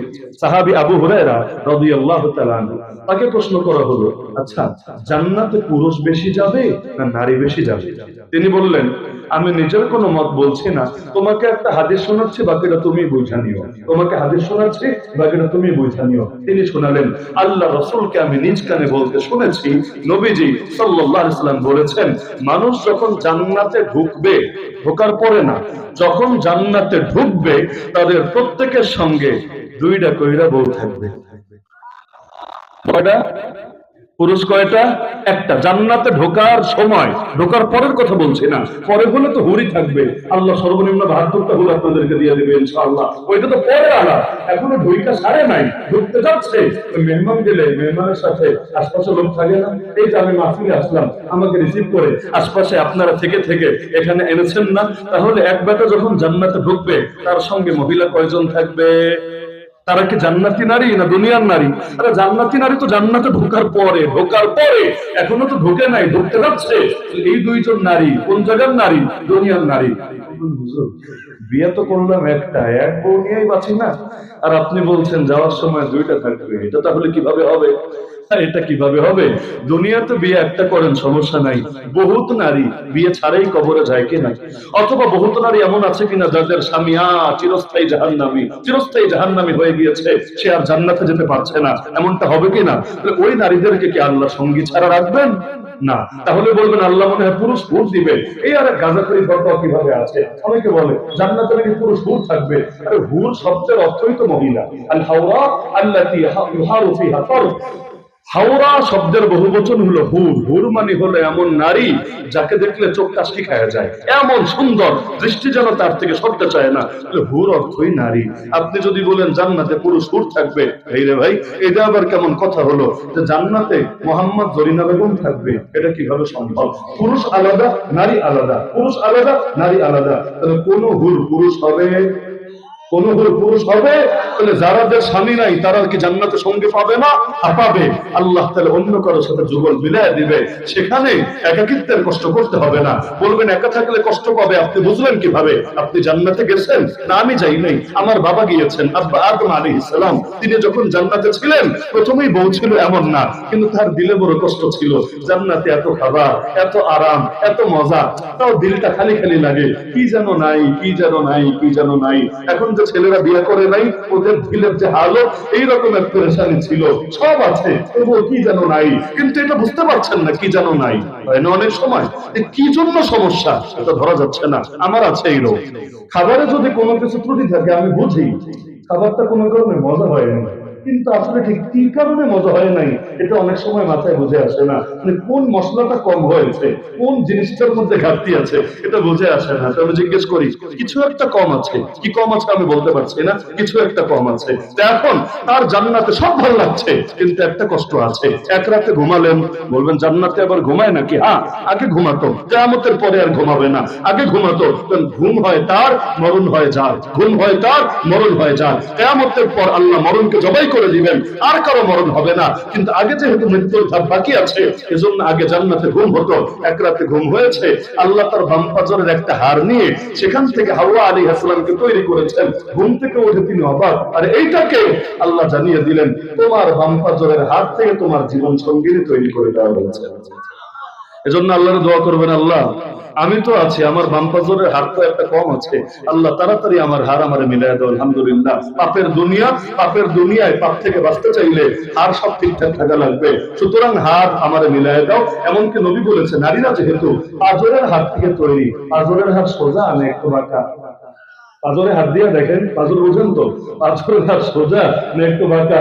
নবী বলেছেন নারীদেরকে তৈরি করা হয়েছে পাজরের হাত থেকে, সুতরাং একটু একটু থাকবেই, একটু একটু থাকবেই। পুরো সোজা করতে যায়ও না, না হলে ভেঙে যাবে। সবর করো, আল্লাহ জান্নাতে উত্তম বিনিময় দিয়ে দিবে। এই জন্য নারীদেরকে আলিফের মতো সোজা বানাইতে যায় না, পরে নিজেই যাবেন চিরতরে সোজা হয়ে যাবে। সবর করবেন, সবর ইনশাআল্লাহ। অনেক বুজুর্গ হয়ে গিয়েছেন স্ত্রীর ব্যাপারে সবর করে। তো নবীর জীবনাদর্শ কয়টা শিখলাম? কয়টা শিখলাম? তিনটা, সর্বশেষ তিনটা। জাস্ট শিরোনাম বলি। মুআশারাত, সামাজিক আচার আচরণ, মানুষকে কষ্ট দিবেন না। মসজিদের বাথরুম ব্যবহার করলেন, পানি না ঢেলে চলে আসলেন, আরেকজন গেল, তার কষ্ট হলো, কিয়ামতের দিন ধরা খাবেন, বহুত ধরা খাবেন। যারা বাথরুমে গিয়ে সিগারেট খান, মনে রাখবেন সিগারেট যারা খায় না তাদের গন্ধটাও সহ্য হয় না। কেন বাথরুমে, কেন পাবলিক প্লেসের ক্ষেত্রে একই কথা। বাসে উঠে টান মারা শুরু করলেন, দোকানে বসে টান মারা শুরু করলেন, আপনি নেতা, কে কি বলবে? কিন্তু কষ্ট তো হচ্ছে। এই যে কষ্ট দিচ্ছেন না, যথেষ্ট আল্লাহর কাছে ধরা খাওয়ার জন্য। মানুষকে গালি দিবেন না, জান গেলেও গালি দিবেন না, গালি দিবেন না। যে গালি দেয় তার ভেতরে জাহেলিয়াত রয়ে গেছে। গালি দেওয়া সগীরা গুনাহ না কবিরা গুনাহ? বলেন, আপনারাই বলেন, সগীরা না কবিরা? জাহান্নামে যেতে কয়টা কবিরা গুনাহ লাগে? কয়টা কবিরা গুনাহ লাগে? একটা মাত্র, একটাই চলে। এক সাপের কামড়েই যেমন মরণ হয়, 10 সাপের কামড় লাগে না। জাহান্নামে যেতেও 10 কবিরা গুনাহ লাগে না, একটাই চলে, যদি তওবা নসিবে না জোটে। গালি দেওয়া কবিরা গুনাহ, ফতোয়া আমান্না, ফতোয়া নবীজির, সিবাবুল মুসলিমি ফুসুকুন, বাঙ্গালীরা সব বোঝানো যায়, গালির ক্ষতিটা বোঝানো যায় না। ভালো ভালো মানুষের গালি, দাড়ি নিয়ে, টুপি নিয়ে, গায়ে জামা নিয়ে, নামাজি মানুষ, দাগ পড়ে গেছে কপালে, মুখ ছুটলে আল্লাহ মাফ করুক, ঝগড়ার সময় বিশেষ করে মায়েরে গালি দেয়, বাপরে গালি দেয়, বউরে গালি দেয়, নিজের সন্তানরে এমন গালি দেয় যে গালিটা আবার নিজের উপর আইসেই পড়ে। এইটার বাচ্চা ওইটার বাচ্চা বইলা যদি বাচ্চারে গালি দেয়, হায় রে হায়, আর ওই গালিটা হয়তো নিজের উপরে গিয়া পড়ে, অথচ এগুলো চলছে সমাজে। বুখারীতে হাদিস আছে, এক সাহাবী আর এক সাহাবীরে গালি দিয়ে বসে। কি গালি জানেন? খুব আহামরি গালি, এর চাইতে কাঁচা গালি বাংলাদেশ। তিনি গালি দিলেন, ইয়াবনা সাউদা। বাংলা অনুবাদ করলে, গালির অনুবাদ আবার শুদ্ধ ভাষায় হয় না। গালির অনুবাদ কিন্তু শুদ্ধ ভাষায় হয় না। যেমন কেউ কে কাউরে গালি দেয়, এই ডগের বেবি, এভাবে গালি দেয়, অথবা ওহে কুকুরের সন্তান, এভাবে গালি দেয়, দেয় না। গালিটা কিন্তু কাঁচা ভাষাই হয়। তো এক সাহাবী আর এক সাহাবীরা গালি দিলেন, কি ইয়াবনা সাউদা। বাংলা অনুবাদ কি করব বুঝি না। আমার ওদের উস্তাদ আমাদের দাওরায়ে হাদিসের ক্লাসে, বুখারীর ক্লাসে, হাফেজ হুজুর খলিফা আল্লামা ইসমাইল বরিশালী, তিনি অনুবাদ শিখালেন, দুইটা অনুবাদ। যে এক হলো গালির অনুবাদ যেভাবে হয়, ইয়াবনা সাউদা এ কাইল্লা বেডির পুত্র, মানে তার মা কালা ছিল, ওই যে আফ্রিকার নিগ্রো, তার মা কালা ছিল, তার মা কালা ছিল, এটা কি তার দোষ না তার মায়ের দোষ? এটা তো আল্লাহর সৃষ্টি। কাইল্লা বেডির পুর। তিনি বলেন গ্রামাঞ্চলে এর চাইতে কাঁচাটাও চলে। হে কাইল্লা, এর পরের শব্দটা একটা নুডলসের নাম আর কি, ওইটা আর আমি মুখে আনতে পারছি না। হে কাইল্লা ওইটার পুত আর কি। এখন গালি দিলেন, শুনে ফেললেন কে? মুহাম্মদুর রাসূলুল্লাহ সাল্লাল্লাহু আলাইহি ওয়াসাল্লাম। তিনি চিৎকার করে বলেন, কি করলা? আইয়ালতাহু বিউম্মিহি, তুমি তাকে তার মায়ের কথা বলে জোর করলা। ইন্নাকা মুরুন ফিকা জাহিলিয়া, আরে তুমি এমন মানুষ যার ভেতরে এখনো জাহেলিয়াত রয়ে গেছে। যদিও সাহাবী রাদিয়াল্লাহু আনহু ঘোষণা পেয়েছে, তারপর নবী বলছে তুই পুরো মুসলমান হতে পারিস নাই, এখনো তোর ভেতরে জাহেলিয়াত রয়েছে। তো সাহাবী হওয়ার পরেও এতটুকু গালি দিলেই যদি ভেতরে জাহেলিয়াত থাকে, আমি কি আপনি কি? এজন্য জান গেলেও গালি দিবেন না। নবী বলেছেন, উম্মত যদি দুইটা জিনিস হেফাজতের গ্যারান্টি দিতে পারে, আমি ওর জন্য জান্নাতের গ্যারান্টি দিয়ে দিলাম। কয় জিনিস? কয় জিনিস? এতটুকু পারবেন না? মাত্র দুইটা জিনিস হেফাজতের গ্যারান্টি দিবেন, জামিনদার হবেন। নবী যে জান্নাতের জামিনদার হবে, নবী যেই যার জামিনদার হয়ে যায়, তার কপালে আর কোনো দুঃখ নাই। কোন দুই জিনিস বলতে পারবেন? এক নাম্বার মাশাআল্লাহ, এক নাম্বার জিহ্বা, জবান, দুই নাম্বার লজ্জাস্থান। এই জবান আর লজ্জাস্থান হেফাজতের গ্যারান্টি দিয়ে দেন না। ইয়া আল্লাহ, যতদিন হায়াতে রাখো জিহ্বাটা হেফাজতের তৌফিক দিও। কারণ বুখারীতে হাদিস আছে, কিয়ামতের দিন বেশিরভাগ মানুষ জাহান্নামে যাবে এইটার কারণে, বেশিরভাগ। ওয়াহাল ইয়াকুবুন নাস ফিন নারি আলা ওজুহিহিম আও ক্বালা আলা মানাখিরিহিম ইল্লা হাসাইদু আলসিনাতিহিম। আমি আপনাদের থেকে আশা করি কথা কমায় দেন, কথাই কমায় দেন, কথাই কমায় দেন। কথা যত কম বলবেন জান্নাত তত সহজ হবে, কথা যত বেশি বলবেন জাহান্নাম তত সহজ হবে। কথা বললেই গালিগালাজ, ঝগড়াঝাটি, গীবত, শিকায়ত, চুগলখড়ি, মিথ্যা, গান বাজনা, বিভিন্ন জিনিস বের হতেই থাকবে। কথা কমায় দেন। চায়ের দোকানে আড্ডা একটু কম দেন। যাদের চায়ের দোকান নেই তাদের আবার ফেসবুক আছে, মাশাআল্লাহ, মারহাবা। ফেসবুকে আবার অনেকের ফেক আইডিও আছে, মাশাআল্লাহ। দুনিয়াতে ফেক আছে, আল্লাহর সামনে ফেক বলতে কিছু আছে? দুনিয়াতে ফেক দিয়ে ইচ্ছামতো গাইলেন মানুষের, ব্যাপার না। আল্লাহর সামনে যখন যাবেন, প্রতিটা গালির জন্য জাহান্নামের রাস্তা আপনারে মারতে হবে। সুতরাং আসেন না জবান, কলম, কিবোর্ড রে হেফাজত করি, লজ্জাস্থান রে হেফাজত করি, নবী জান্নাতের জামিনদার হয়ে যাবেন ইনশাআল্লাহ। রাজি আছেন তো ইনশাআল্লাহ? তাহলে 6টার মধ্যে কয়টা বললাম? 4টা, বাকি 2টা থাকলো। বাকির নাম ফাঁকি হতে পারে, আবার যদি কখনো মুলাকাত হয় আর স্মরণ করায় দেন, আলোচনা হলেও হতে পারে ইনশাআল্লাহ। 2 অপশনই আছে। বাকি আগামীতে সাক্ষাৎ হলে আশপাশে মনে করায় দিতে পারেন। তো নবীর জীবনাদর্শ পুরো বললেন না, মাত্র 4টা বললেন, বাকি 2টা আছে, আল্লাহ চাইলে বলবো ইনশাআল্লাহ। আর আরেকটা জিনিস বাকি আছে, প্রতিটা ক্ষেত্রে নবীর জীবন থেকে 10টা 20টা উদাহরণ দিলে আরো সুন্দরভাবে বোঝানো যেত, তবে আপনাদের ধৈর্য আবার ফুরায় যেত। এজন্য উদাহরণে আর গেলাম না, জাস্ট মূলনীতিটা আমি বলে দিলাম। তাহলে 1 নাম্বার কি শিখলাম? মাশাআল্লাহ, ভালো লাগছে। সবাই তো জবাব দিচ্ছে না, ভালো লাগছে। মানে এতক্ষণের কথা বলাটা সার্থক না? আলহামদুলিল্লাহ, আলহামদুলিল্লাহ, আলহামদুলিল্লাহ। আল্লাহ আপনাদের সবাই উত্তম জাযা দান করুন। 1 নাম্বার কি? মাশাআল্লাহ। 2 নাম্বার কি? ইবাদত, মাশাআল্লাহ। 3 নম্বর কি? আর্থিক লেনদেন, আর্থিক লেনদেন, আর্থিক লেনদেন। 4 নম্বর কি? সামাজিক আচার আচরণ, সামাজিক আচার আচরণ। তাহলে 4টা জিনিস আমরা ঠিক করবো ইনশাআল্লাহ। বাকি 2টা যখন আলোচনা হবে তখন বলবো। তাহলে 4টা জিনিস ঠিক করবো। ঈমান ঠিক করতে রাজি আছেন? আমল এবং ইবাদত ঠিক করতে রাজি আছেন? আর্থিক লেনদেন আল্লাহর ওয়াস্তে ঠিক করতে রাজি আছেন? সামাজিক আচার আচরণ, মানুষকে কষ্ট না দেওয়া, প্রত্যেকের হক আদায় করা ঠিকঠাক ভাবে করতে রাজি আছেন? প্রত্যেকের হক দিয়েন, মায়েরটাও দিয়েন, বউয়েরটাও দিয়েন, মায়েরটাও দিয়েন, বউয়েরটাও দিয়েন, প্রত্যেকেরটা দিয়েন। সন্তান 2টা থাকলে সমান চোখে দেখেন, নাকি একটারে মাদ্রাসায় দিবেন আর একটারে ইংলিশ মিডিয়ামে দিবেন? যেটারে মাদ্রাসায় দিবেন ওইটার সাথে এতিমের মতো আচরণ করবেন, আর যেটারে ইংলিশ মিডিয়ামে দিবেন লাখ লাখ খরচ করবেন। আরে ভাই, আল্লাহর কাছে ধরা খাবেন। একটা ছেলে একটা মেয়ে, ছেলেরা খালি দিবেন আর দিবেন দিবেন, বলবেন ছেলে তো কামায় দিবে সামনে, মায়ের কি করবে, ও তো জামাইয়ের বাড়ি চলে যাবে। না রে ভাই, আল্লাহর কাছে কিন্তু ঠিকই ধরা খাবেন। তাহলে এমন কি অনেকে মরার আগে এক বাচ্চারে সব দেয়া যায়, বাকি যে ঠকায়া যায়। নাই নাই, গ্রামাঞ্চলে গিয়ে যদি সাংবাদিকরা সাক্ষাৎকার নেওয়া শুরু করে, বাপদের মাদের বহুত ভালো মানুষের ব্যাপারেও অনেক উল্টাপাল্টা কথা বলে বসে। ভিলেজ পলিটিক্স বড় জটিল জিনিস। শহরের এই নাদুস নুদুসের এগুলো না বুঝে মাঝে মাঝে উল্টাপাল্টা করে ফেলে। এমন বহুত গ্রাম নাই বাপ ঠকায় সন্তানদের, সন্তান বাপরে না, বাপ ঠকায় সন্তানদের, মা ঠকায় সন্তানদের। এমন আছে নাকি নাই? আল্লাহ মাফ করুন, আল্লাহ হেফাজত করুন। নবীর জামানায় একজন এক বাচ্চারে জমি লেখা দিবে, আরেকজনকে দিবেন, একজনকে দিবে, কিন্তু বউ রাজি না। বউ রাজি না হলে তো বিপদ, ঘরে আগুন লাগবে। চলে আসছে নবীর কাছে, আর রাসূলুল্লাহ আমার বাচ্চারে আমার মাল আমি দেবো, আমার বউ চলে কিনলে, আপনি সাক্ষী থাকেন। তাহলে বউ বউ কোনো ব্যাপার না, আপনি সাক্ষী থাকেন, আমি আমার এই বাচ্চারে এটা দিয়ে দিতে চাচ্ছি। নবী বললেন বাকিদেরও তো দিছো তাই না? সে বলছে না ইয়া রাসূলুল্লাহ, বাকিদের দেই না, আমার এই বাচ্চাটা ভালো, আমার অনেক কেয়ার করে, আমি অনেক স্পেশাল ভাবে দিচ্ছি। নবী বলছেন বেটাই আকামের ব্যাপারে আমার সাক্ষী রাখতে আসিস না, ভাগ এখান থেকে। আল্লাহ রাসূলের শিক্ষা এটা। সন্তানদের মধ্যে সমতা জরুরি নাকি জরুরি না? ওই 2 বউ থাকলে বউর মধ্যে যেমন সমতা জরুরি, বউর মধ্যে যেমন সমতা জরুরি। এজন্য আশরাফ আলী থানভী রাহমাতুল্লাহ আলাইহি 2 বিয়ে করেছিলেন। ওনার খানকার মধ্যে পাল্লা টানানো ছিল, দাড়ি পাল্লা, দাড়ি পাল্লা একদম মাইপা মাইপা মাইপা মাইপা 2 বউরা সমান সমান দিতেন। এমনকি 2 বউ থাকলে থাকার ক্ষেত্রেও সমতা জরুরি। মাসে যদি 15 দিন এর ঘরে থাকেন, 15 দিন ওর ঘরে থাকতে হবে। আর শারীরিক মেলামেশা সেটা সমতা করা, এটা মানুষের পক্ষে সম্ভব না যে এর সাথে যেই পরিমাণ ওর সাথে ওই পরিমাণ হতে হবে না, এটা জরুরি না। কিন্তু রাত্রে অবস্থানের ক্ষেত্রে এর ঘরে যেই কয়দিন ওর ঘরে সেই কয়দিন সমতা লাগবে। এখন কুমারী বিয়ে করে নতুন করে এখন আর আগের বউরে দেখবেন না, তার কাছেই থাকবেন বেশি, আল্লাহর কাছে ধরা খাবেন। আবার প্রথম বউয়ের চাপে দ্বিতীয় বউরে লুকায় বিয়ে করেছিলেন, এবার আস্তে করে তার বিপদে ফেলে তার হক নষ্ট করবেন না, আল্লাহর কাছে ধরা খাবেন। সুতরাং সামাজিক আচার আচরণ মানে হলো প্রত্যেকের হক আদায় করব, আমরা কাউকে অন্যায় ভাবে কষ্ট দেব না, ইনশাআল্লাহ। মনে থাকবে তো ইনশাআল্লাহ। মানুষের জান, মানুষের মাল, মানুষের ইজ্জত তিনটাই হারাম।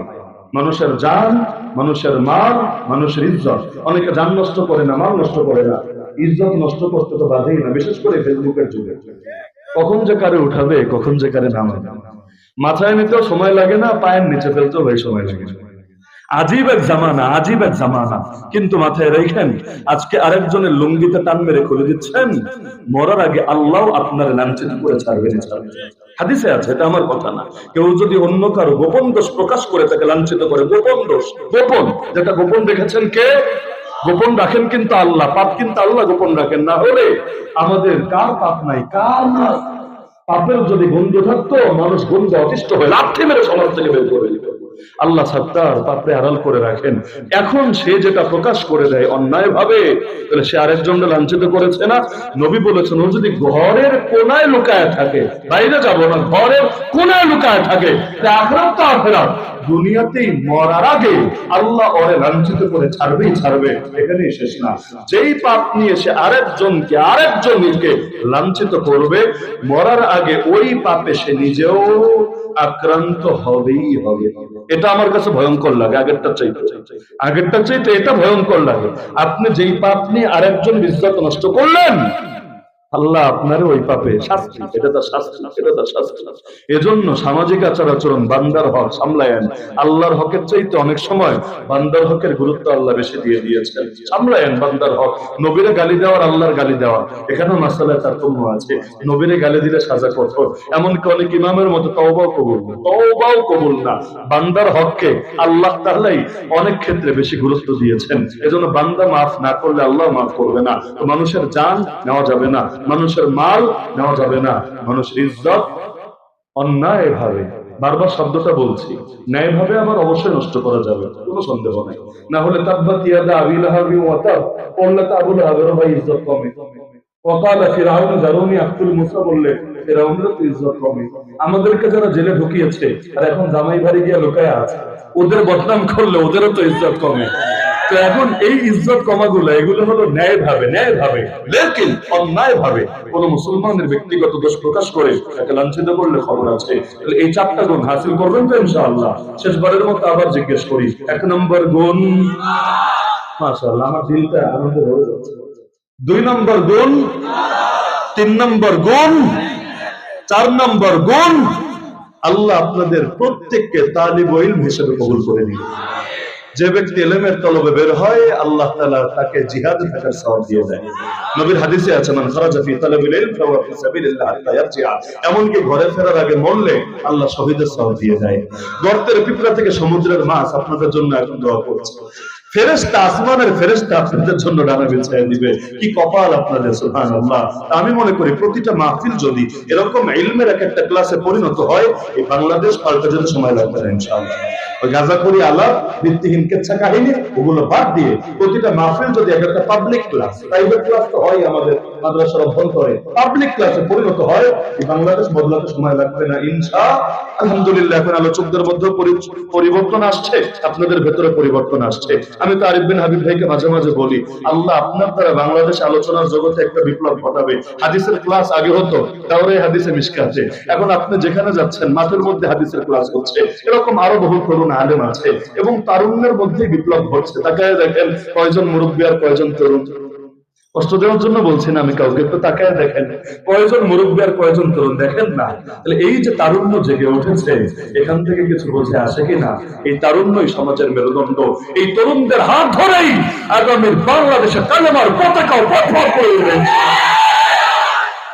তরুণদেরকেও দমায় রাখতে পারবেন ইনশাআল্লাহ। আমরা আপনাদেরকে নিয়ে আশাবাদী। ইলমটা মজবুত করেন, এরপর আমলে নেমে পড়েন। ইলমটা মজবুত করেন, আমলে নেমে পড়েন।